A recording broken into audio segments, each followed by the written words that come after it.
حضرت عبد المطلب کی پشت میں پہنچا۔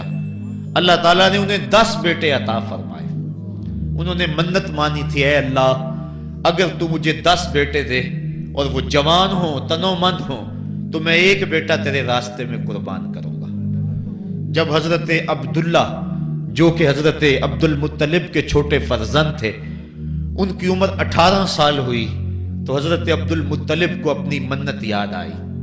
انہوں نے اپنے 10 بیٹوں کو بلایا، کہا بیٹا میں نے کعبہ کے رب سے یہ وعدہ کیا ہے کہ اللہ مجھے اگر 10 بیٹے دے گا تو میں ایک بیٹا اللہ کی راہ میں قربان کروں گا۔ اب تم بتاؤ تمہاری رائے کیا ہے؟ کہانی حرم کی پھر دوبارہ دہرائی جا رہی ہے۔ کہا رائے بتاؤ۔ 10 کے 10 بیٹوں نے گردن خم کر دی۔ کہا ایک بیٹے کو ذبح کرنا ہے۔ کہا جس کو چاہو۔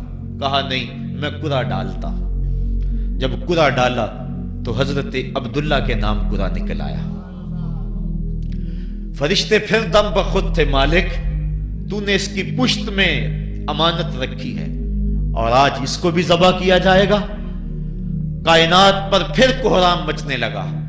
حضرت عبد المطلب آستینیں چڑھا رہے ہیں، ہاتھ کے اندر چھری ہے۔ یہ خبر پورے مکے میں پھیل گئی، سارے سردار دوڑے آئے۔ کہا عبد المطلب یہ رسم تو نہ ڈالو، اس کا ادا کرنا مشکل ہو جائے گا۔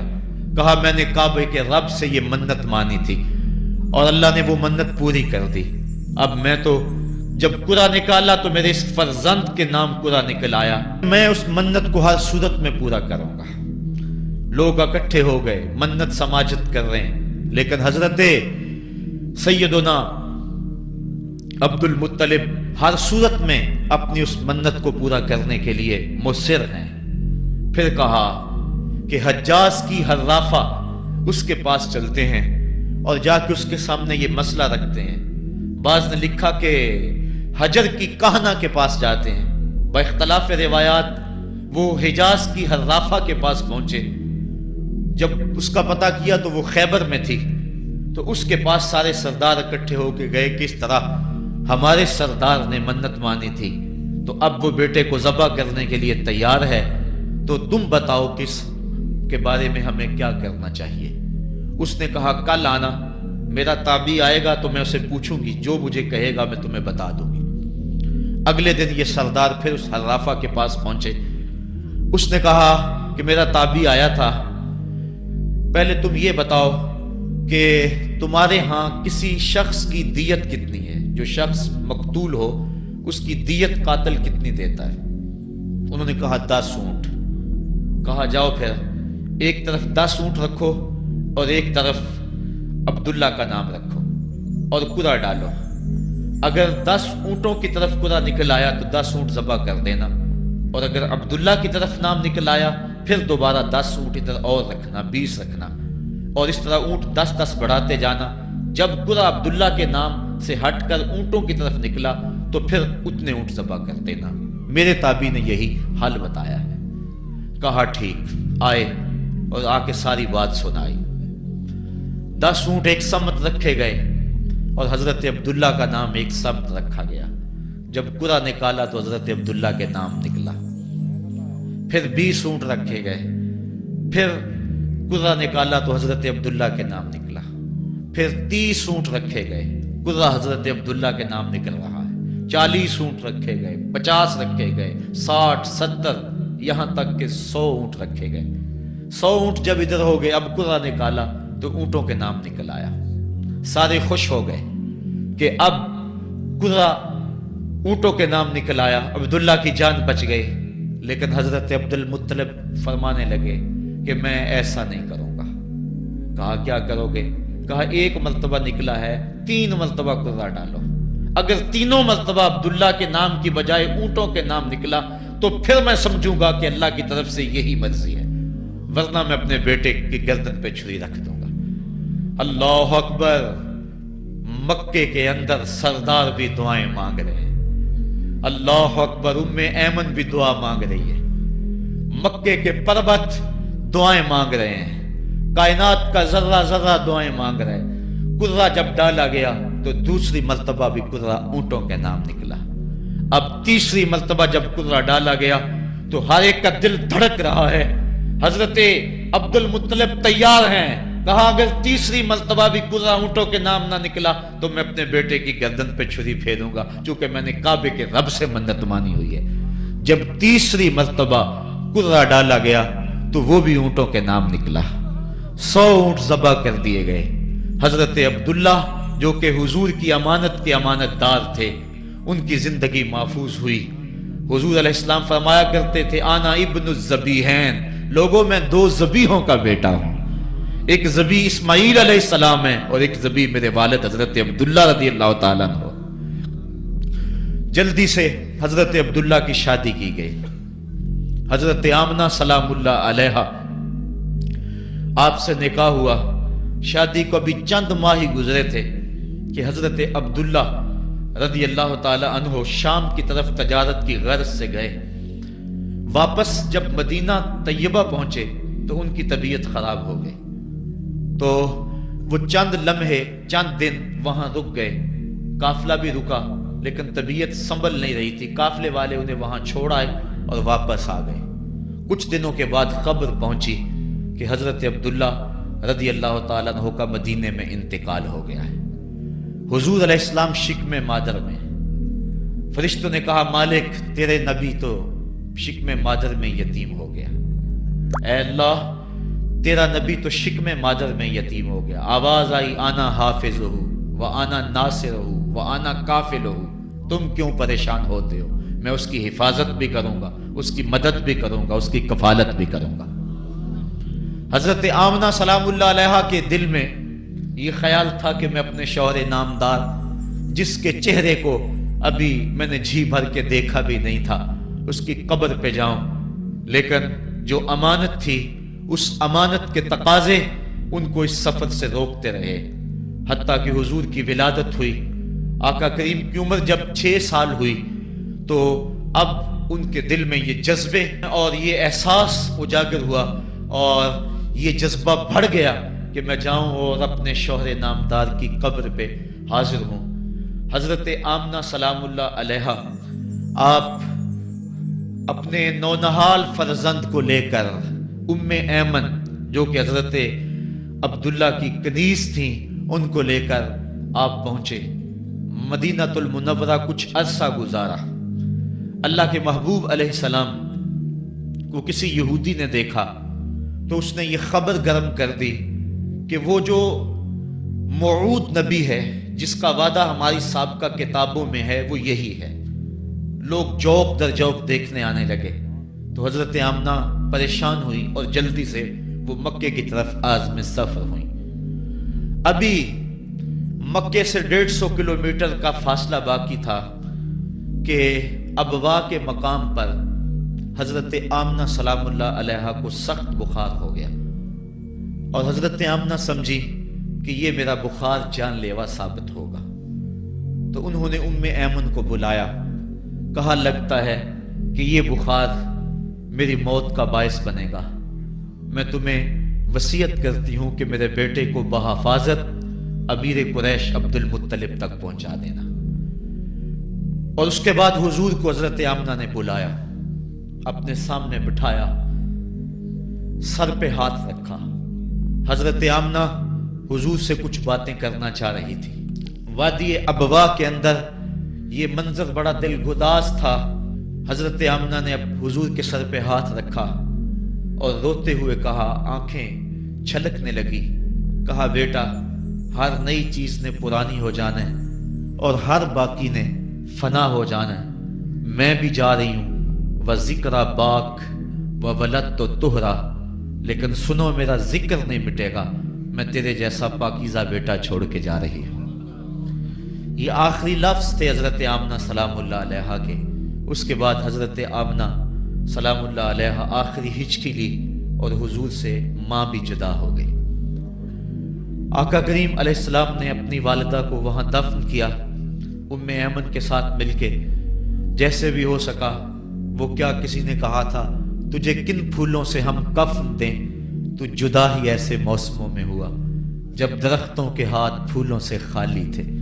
آقا کریم کی آنکھیں چھم چھم برس رہی ہیں. حضرت ام ایمن حضور کو اپنے ساتھ چمٹا لیا اور مکہ المکرمہ پہنچ کے حضور کے دادا کے سپرد کیا۔ 2 سال تک وہ حضور علیہ السلام کو اپنی کفالت میں انہوں نے رکھا۔ کعبۃ اللہ کے سائے میں ان کی مسند بچتی تھی اور ان کے بیٹوں میں سے اور قوم کے کسی فرد کو یہ ہمت نہیں ہوتی تھی کہ اس مسند کے اوپر بیٹھے، دور ہٹ کے بیٹھتے تھے، لیکن حضور جب آتے تو اس مسند کے اوپر چڑھ کے بیٹھ جاتے۔ حضور کے چچا اور حضور کے دیگر عزیز و اقارب کہتے کہ بیٹا نہ چڑھو، تو حضرت عبد المطلب کہتے رہنے دو، یہ بڑی شان والا بیٹا ہے۔ ان سے محبت کرتے، ان کو اپنے ساتھ سلاتے۔ 8 سال کی حضور کی عمر ہوئی کہ امیر قریش کا بھی انتقال ہو گیا۔ ابن حشام نے لکھا ہے کہ جب امیر قریش کا انتقال ہوا تو سوگ میں مکے کے بازار بند ہو گئے، پورا شہر جنازے میں امٹ آیا، لیکن 8 سال کا بچہ تھا، بلک بلک کے رو رہا تھا۔ آج وہ سایہ بھی اٹھ گیا۔ پھر چچا کی کفالت میں گئے اور انہوں نے جس انداز سے کفالت کی اور محبتوں کا ثبوت دیا وہ الفتوں کی ایک لمبی داستان ہے۔ 40 سال کی عمر ہوئی تو اللہ تعالیٰ نے حضور علیہ السلام کو نبوت کی ذمہ داریوں کے اعلان اور لوگوں تک پیغام حق کے ابلاغ کا حکم دیا۔ آقا کریم علیہ السلام جب پیغام حق لے کر میدان میں آئے تو گلی کوچوں اور بازاروں کے اندر مخالفتیں، نکتہ چینیاں، ناموافق حالات کے جکڑ اور مخالفتوں کی آندیاں چلنے لگیں۔ ابھی آپ سن رہے تھے کہ حضرت بلال حبشی کے ساتھ کیا سلوک کیا جاتا رہا، کس انداز کے ساتھ ان کے سینے پہ پتھر رکھ دیا جاتا۔ حضرت خباب بن ارد کے ساتھ کون سا سلوک کیا جاتا رہا، کون کون سے دکھ تھے جو روانہ رکھے گئے۔ حضرت زنیرہ ان کے گلے کے اندر کوڑا ڈال کر کوڑے کی رسی کو تاؤ دیے گئے، یہاں تک کہ ان کی آنکھیں باہر آ گئیں اور آنکھوں کی روشنی جاتی رہی۔ ابو جہل بولا اب بلانا اپنے محمد کو جو تیری آنکھوں کی روشنی کو واپس کرے۔ زنیرہ نے ہاتھ پھیلا لیے اور کہا عرش کے رب، میں ان آنکھوں کا نور کیا میرے بدن کے ٹکڑے ٹکڑے ہو جاتے، کبھی بھی تیرے سے زندگی نہ مانگتی، لیکن اب تیرے نبی کی عزت کا سوال ہے، میری آنکھوں کی روشنی واپس کر دے۔ روایات میں آتا ہے کہ اللہ نے حضرت زنیرہ کی آنکھوں کی روشنی واپس کر دی۔ تکلیفیں آئیں، دکھ آئے۔ مکے کے چوک کے اندر حضرت سمیہ کو نیزہ مار کر ابو جہل نے شہید کیا۔ یہ اسلام کی پہلی شہیدہ تھی جن کا خون مکے کے ریگزار کے اندر گرا۔ حضرت یاسر کو شہید کیا گیا۔ یہ حضرت عمار ابن یاسر کے والد تھے اور سمیہ حضرت عمار ابن یاسر کی والدہ ماجدہ تھی۔ حضرت عمار ابن یاسر کو تختہ سیتم پہ رکھا گیا اور انہیں کوڑوں سے ان کی تواضع کی گئی۔ آقا کریم آئے، عمار ابن یاسر دکھوں اور اذیتوں میں سے 2-4 تھے۔ آقا کریم نے سر پہ ہاتھ رکھا اور کہا صبرن آل یاسر، صبرن آل یاسر ان موعدکم الجنہ۔ کہا آل یاسر صبر کرو، آل یاسر صبر کرو، میں تمہیں جنت کا وعدہ دیتا ہوں۔ تکلیفیں آئیں، دکھ سہے۔